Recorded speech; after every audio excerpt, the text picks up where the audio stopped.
جراح الأمة الثكلى تنادي فهبوا يا بني قومي أسودا أعيدوا للدنا أمجاد عصر وفل بالحديد لنا القيودا أقيموا بالحمى حصنا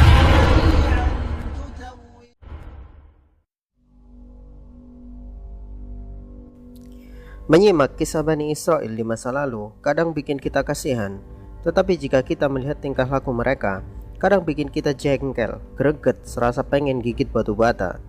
Bagaimana tidak, kaum yang dikenal memiliki banyak nabi dan rasul ini, dahulu hidupnya sangat miris dan terlunta-lunta, dijajah dari satu raja ke raja yang lain, mengungsi dari satu negeri ke negeri yang lain, terbuang jauh dari tanah kelahiran, dan penderitaan-penderitaan lain yang mereka alami bikin kasihan.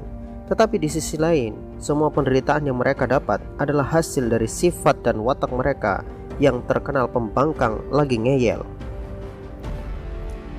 Setelah lepas dari cengkeraman Fir'aun dan kekejamannya, Bani Israel bersama Nabi Musa menyeberang jauh meninggalkan Mesir menuju tanah yang dijanjikan oleh Allah Subhanahu wa Ta'ala. Sesampainya di tanah yang dijanjikan, Nabi Musa memerintahkan mereka untuk berperang mengusir penguasa jahat di negeri itu, tapi justru mereka menolak dan enggan. Maka mereka dihukum oleh Allah Subhanahu wa Ta'ala menjadi pengembara di bumi selama 40 tahun. Selama itu pula mereka akan berpindah dari satu tempat ke tempat lain tanpa ada kejelasan hidup. Setelah 40 tahun mereka berkelana, barulah mereka bisa memasuki negeri yang dijanjikan oleh Allah Subhanahu wa Ta'ala. Setelah wafatnya Nabi Musa alaihi salam, Bani Israel semakin jauh dari ajaran Allah. Bahkan mereka memalsukan kitab peninggalan Nabi Musa alaihi salam. Maka Allah Subhanahu wa Ta'ala pun memberikan hukuman berat bagi mereka dengan hadirnya seorang raja yang sangat kejam, bahkan lebih kejam dari Fir'aun. Raja itu adalah Jalut.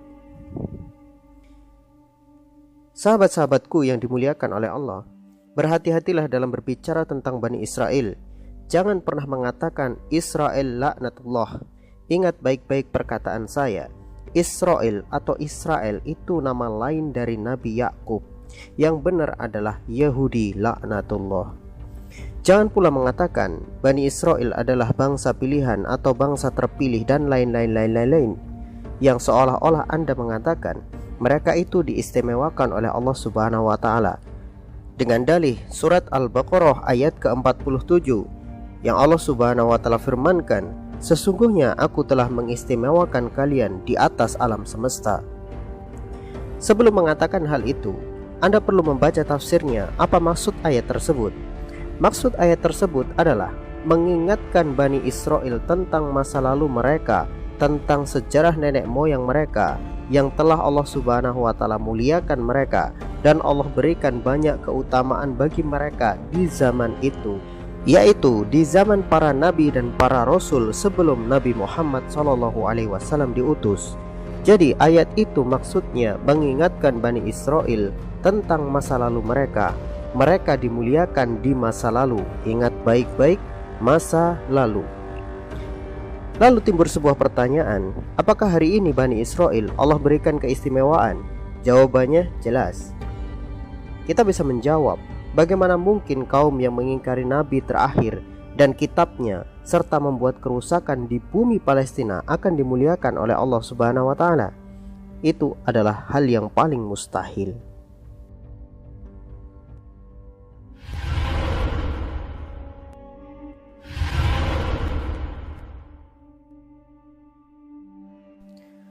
Sepeninggal Nabi Musa alaihissalam, keadaan Bani Israel benar-benar dalam masalah serius.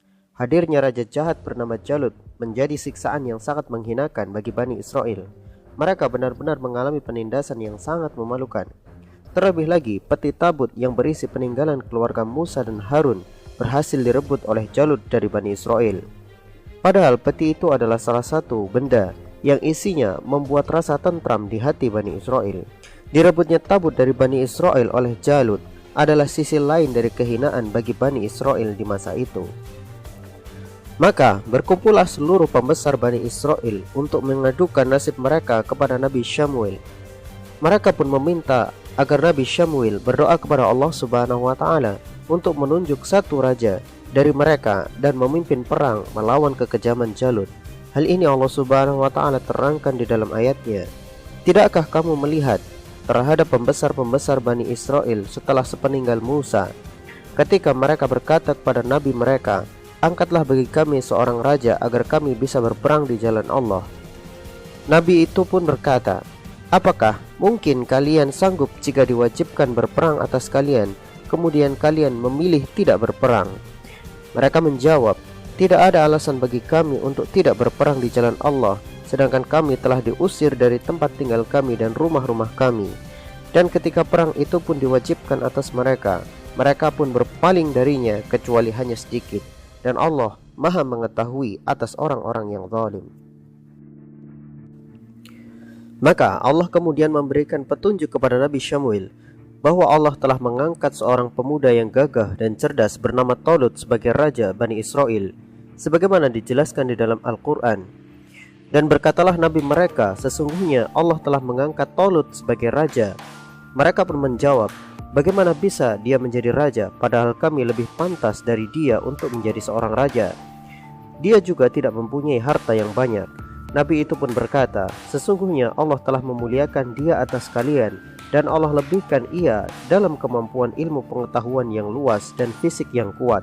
Dan Allah memberi kerajaan kepada siapa yang ia kehendaki, dan Allah maha luas pemberiannya, lagi maha mengetahui. Inilah tipikal Bani Israel. Ketika Allah memilih Talut sebagai raja mereka, mereka pun menolaknya. Mereka merasa lebih berhak menjadi raja daripada Talut yang hanya seorang petani miskin. Mereka pun meminta kepada Nabi Syamuel bukti tanda bahwa Talut akan menjadi raja pilihan Allah. Maka Allah Subhanahu wa Ta'ala pun menghadirkan peti tabut ke tengah-tengah mereka sebagai bukti bahwa Allah telah mengangkat Talut sebagai raja Bani Israel, sebagaimana yang Allah Subhanahu wa Ta'ala jelaskan di dalam Al-Quran.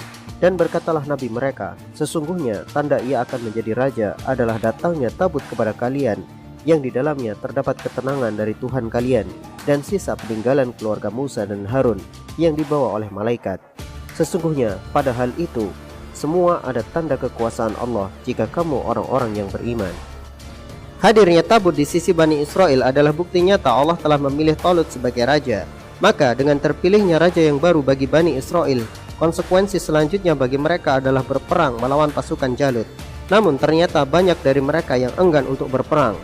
Maka tatkala Talut mempersiapkan bala tentaranya dan ia berangkat bersama mereka, Talut pun berpesan pada mereka bahwa nanti Allah akan menguji mereka dengan sebuah sungai. Barang siapa meminum airnya, maka mereka tidak lagi ikut berperang bersama Talut, kecuali siapa yang hanya meminum satu teguk dengan tangannya, maka mereka masih termasuk yang ikut berperang bersama Talut. Maka berangkatlah pasukan Talut menuju medan perang. Di dalam barisan itu ada seorang anak kecil dengan membawa senjata ketapel dan kerikil kecil sebagai pelurunya. Dengan berani dan tanpa ragu ia menjadi bagian dari pasukan itu. Anak kecil tersebut adalah Dawud. Sesampainya pasukan Talut di sungai yang telah dijelaskan oleh Talut, pasukan yang kehausan itu pun tidak lagi ingat pesan Talut bahwa sungai itu adalah ujian. Mereka pun berbondong-bondong meminum airnya dengan sangat rakusnya. Hanya sebagian kecil saja yang tidak meminumnya. Maka pasukan yang telah meminum dari air sungai itu, kecuali mereka yang minum seteguk dengan tangannya, harus pulang ke belakang dan kembali ke kampung halaman mereka sebagai pecundang. Akhirnya hanya tinggal sangat sedikit dari pasukan Talut yang tetap istiqomah mengikuti sang raja sampai di medan tempur melawan Jalut. Mengetahui jumlah pasukan tinggal sedikit, pasukan itu pun berseru, kita tidak akan sanggup melawan Jalut dan pasukannya. Namun orang-orang yang beriman kepada Allah Subhanahu wa Ta'ala dalam barisan itu, mereka pun berkata, memberikan semangat kepada saudara-saudaranya, berapa banyak pasukan yang sedikit mengalahkan pasukan yang banyak, dan Allah bersama orang-orang yang sabar. Hal ini Allah Subhanahu wa Ta'ala abadikan di dalam Al-Quran. Allah Subhanahu wa Ta'ala berfirman, tatkala Talut dan pasukan yang beriman telah melewati sungai itu, mereka berkata, tidak ada kesanggupan bagi kami hari ini untuk melawan Jalut dan pasukannya. Orang-orang yang meyakini bahwa mereka akan bertemu dengan Allah Subhanahu wa Ta'ala berkata, berapa banyak pasukan yang sedikit mengalahkan pasukan yang banyak dengan izin Allah, dan Allah bersama orang-orang yang sabar. Surat Al-Baqarah ayat 249. Allah menyebutkan bahwa setelah ujian sungai itu, jumlah pasukan yang terpilih hanya tinggal sedikit. Imam Qatadah menjelaskan, awalnya jumlah pasukan itu 60-70 ribu. Setelah melewati ujian sungai, tinggal 4.000 saja, dan mereka itu adalah orang-orang yang benar-benar beriman kepada Allah Subhanahu wa Ta'ala. Di antara pasukan-pasukan itu, ada orang yang masih meragukan imannya, dan mereka berkata, tidak ada kesanggupan bagi kami untuk melawan Jalut dan pasukannya hari ini. Namun pasukan yang lain yang iman mereka lebih kuat meyakinkan kepada saudara-saudara mereka itu bahwa banyak terjadi bahwa pasukan yang lebih sedikit bisa mengalahkan pasukan yang lebih banyak dengan izin Allah Subhanahu wa Ta'ala. Maka ketika pasukan yang dipimpin oleh Talut melihat jumlah pasukan milik Jalut yang sangat banyak, mereka pun berusaha untuk tetap sabar dan tegar serta meminta pertolongan hanya kepada Allah Subhanahu wa Ta'ala. Mereka pun berdoa, Rabbana afriq alaina sabran wa thabbit aqdamana wansurna 'alal qaumil kafirin. Wahai Tuhan kami, tuangkanlah kesabaran ke dalam hati kami dan kokohkanlah langkah kaki kami serta tolonglah kami terhadap orang-orang kafir. Inilah kisah menariknya. Jalut yang gagah perkasa lagi durjana menantang pasukan Talut untuk mengutus orang-orang terbaiknya menghadapi Jalut untuk perang tanding. Jalut menjanjikan pasukan dan kerajaan akan diberikan kepada siapa yang mampu mengalahkannya. Jalut sangat sombong dengan fisiknya yang besar dan kuat. Dia meyakini bahwa tidak akan ada seorang pun yang mampu mengalahkannya. Benar saja, tidak ada satupun dari pasukan Talut yang berani maju menghadapi Jalut. Tiba-tiba majulah seorang anak kecil dengan menenteng ketapel untuk menghadapi Jalut. Dia adalah Dawud. Jalut pun tertawa terbahak-bahak melihat anak kecil itu. Bagaimana tidak, pasukan terbaik Bani Israel saja belum tentu bisa melawan Jalut yang gagah perkasa. Lah ini, anak kecil dengan pedenya maju melawan Jalut. Alih-alih membawa tombak atau pedang, bocah ini membawa ketapel yang biasa digunakan berburu burung untuk anak-anak kecil. Pasukan Talut pun menjadi tegang. Mereka di antara gelisah juga malu pada diri sendiri. Gelisah karena anak itu akan dibunuh Jalut dengan sangat kejam. Malu karena mereka tidak ada yang berani untuk maju melawan Jalut, sehingga harus anak kecil yang maju untuk melawan Jalut. Namun inilah skenario Allah Subhanahu wa Ta'ala. Daud berhasil membunuh Jalut dengan ketapelnya. Ketika ia melemparkan batu dengan ketapelnya, batu itu tepat mengenai kepala Jalut sehingga ia pun mati seketika. Maka kedua belah pasukan itu pun akhirnya sadar bahwa jika kesombongan telah sampai pada puncaknya, batu kerikil pun sanggup untuk menumbangkannya. Hal ini Allah Subhanahu wa Ta'ala telah rincikan di dalam Al-Quran. Mereka pun berhasil mengalahkannya dengan izin Allah. Dan Daud berhasil membunuh Jalut. Kemudian Allah memberikan Daud kerajaan dan hikmah dan mengajarkan padanya apa yang ia kehendaki. Inilah kemenangan yang nyata. Pada akhirnya kesombongan selalu tumbang dengan kehinaan. Dahulu ada Namrud yang mati karena lalat, ada Fir'aun yang mati karena tenggelam, ada Jalut yang mati karena ketapel anak kecil. Orang-orang sombong mati justru dengan sesuatu yang sepele, bukan dibunuh kesatria hebat, tetapi mati karena hal-hal sepele. Ini menunjukkan bahwa kesombongan adalah hal yang hina dan orang yang sombong pantas untuk mati secara hina. Setelah wafatnya Talut, maka Daud diangkat menjadi raja yang menggantikannya. Inilah skenario Allah Subhanahu wa Ta'ala yang sangat luar biasa. Ia berikan kepada siapapun kekuasaan yang ia kehendaki. Ia juga mencabut kekuasaan dari siapapun yang ia kehendaki.